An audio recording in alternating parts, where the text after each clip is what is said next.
Medellín, deuxième plus grande ville de Colombie, un dimanche matin. Dans les années 90, c'était la terreur, la ville de Pablo Escobar et du narcotrafic. Mais maintenant, c'est une ville touristique comme une autre. Le dimanche, tu peux aller au musée, acheter des chapeaux, prendre le métro câble ou faire le Pablo Escobar Tour. Avec des gringos. Voilà.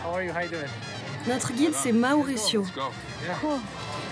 Et là, on commence le tour Pablo Escobar. Ça a l'air sexy. Par contre, je comprends rien à ce que tu dis. Ça commence bien.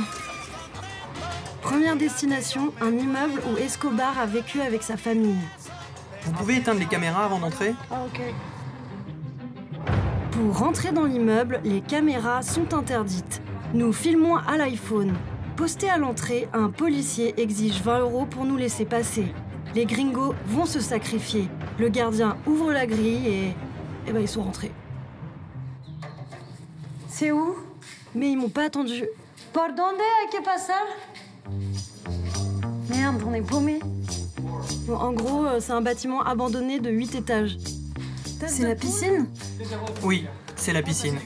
Ah bah super. Le mec se filme en train de faire le tour. Piscine, piste d'hélicoptère, Pablo Escobar était un homme comme les autres, quoi. Il cuisinait là et il jetait la viande aux gardes du corps qui étaient en dessous. C'était lesquels, ces immeubles? Celui-là, cette maison, cet immeuble là-bas. Ok. Et après, tout le monde est venu s'installer dans ce quartier parce qu'Escobar a construit des supermarchés et des beaux immeubles. Ok. It's nice. Ah, petite photo des débris. L'autre particularité de Pablo Escobar, c'est qu'il avait tellement d'argent qu'il savait pas où le mettre. Donc il le planquait un peu partout. J'ai l'impression que ce tournage, c'est Jackass. Et je crois que ce mec est en train de chercher le trésor. Ils ont découvert qu'ici, c'était l'endroit où Pablo Escobar séquestrait les gens. Pablo Escobar est responsable de la mort de milliers de personnes et il n'a pas hésité à se salir les mains lui-même. Pablo Escobar a kidnappé plein de gens et les a tués ici. Ok. Il n'y a pas de sang. Et pourtant... Le jour de sa mort, 25 000 personnes sont venues au cimetière pour lui faire un dernier adieu.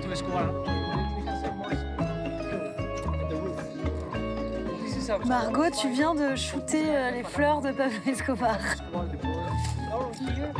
Un jour, je suis venu à 7 h du matin et j'ai trouvé 3 lignes de cocaïne sur sa tombe. Les gens pensent qu'il a inventé la cocaïne. Vous allez faire quoi avec toutes ces photos de tombes? Bah, je sais pas.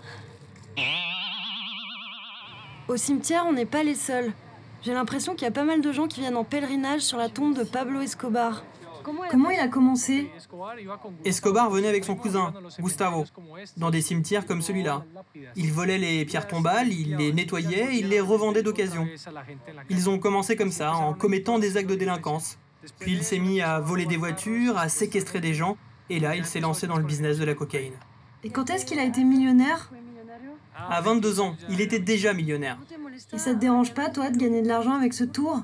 Au début, je trouvais ça dur, mais en fait, j'ai compris que c'était important de raconter la véritable histoire de Medellín. Qu'est-ce que tu penses, toi, de Pablo Escobar? Je suis pas d'accord avec tout ce qu'il a fait, mais je pense qu'il aurait dû être président, parce qu'il avait bon cœur, et je crois qu'il aurait pu améliorer l'économie ici. Mais il a tué tellement de gens. Oui, c'est vrai, et c'est pas bien, mais il connaissait pas d'autre vie. Il a aidé plein de gens. Pablo Escobar bienfaiteur, j'ai des doutes. Mauricio, notre guide, décide de m'emmener dans le quartier qui porte le nom du narcotrafiquant, sur les hauteurs de Medellín. Pourquoi ça s'appelle le quartier Pablo Escobar?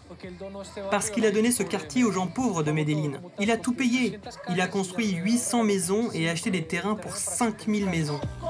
En fait, il y a 10 000 familles qui vivent aujourd'hui grâce à lui dans ce quartier.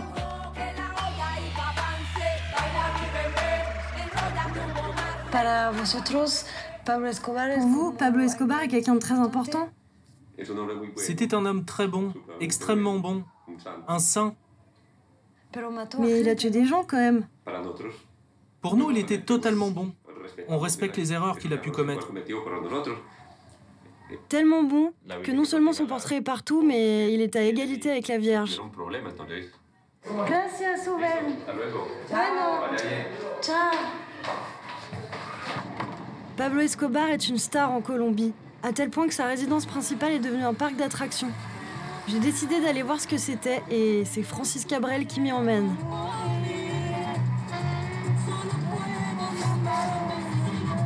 En fait, du coup, elle est vachement moins triste en espagnol.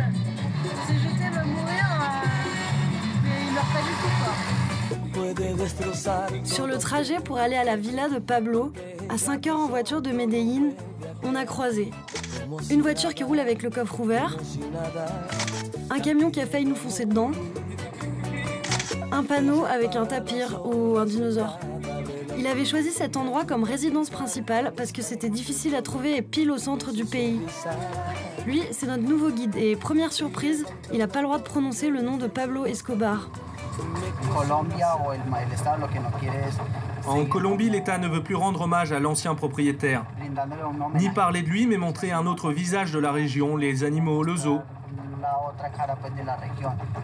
Ah, donc je dois me farcir un zoo. Donc il m'a emmené voir les rhinocéros, les flamants roses, le tigre, C'est Yama Pascal. les éléphants et même le bébé zèbre. C'est long, hein. Sur le chemin, il y a des vestiges de... À l'époque de l'ancien propriétaire. L'ancien propriétaire. L'ancien propriétaire avait... L'ancien propriétaire. Ah, Après 2 heures de visite sans prononcer son nom, on découvre enfin sa villa. donc en fait, ça, c'est sa maison qu'ils viennent de détruire. Voilà, la maison de Pablo Escobar.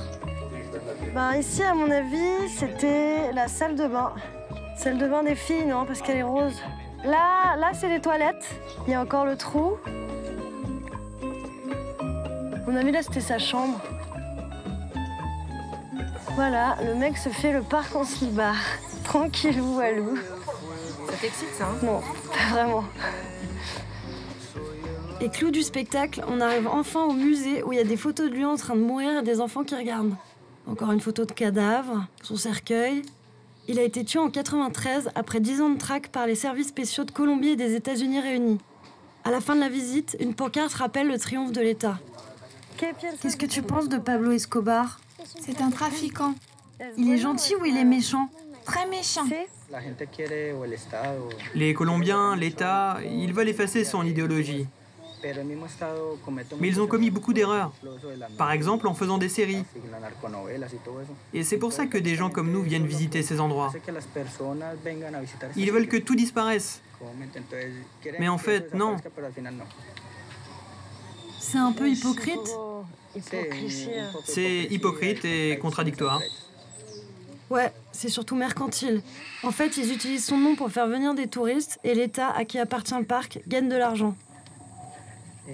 Toi, t'aurais aimé vivre là? Non. Non?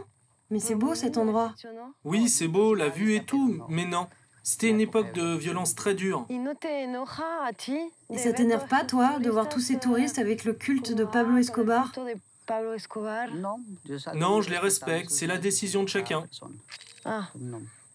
Et l'ancien propriétaire, c'était qui?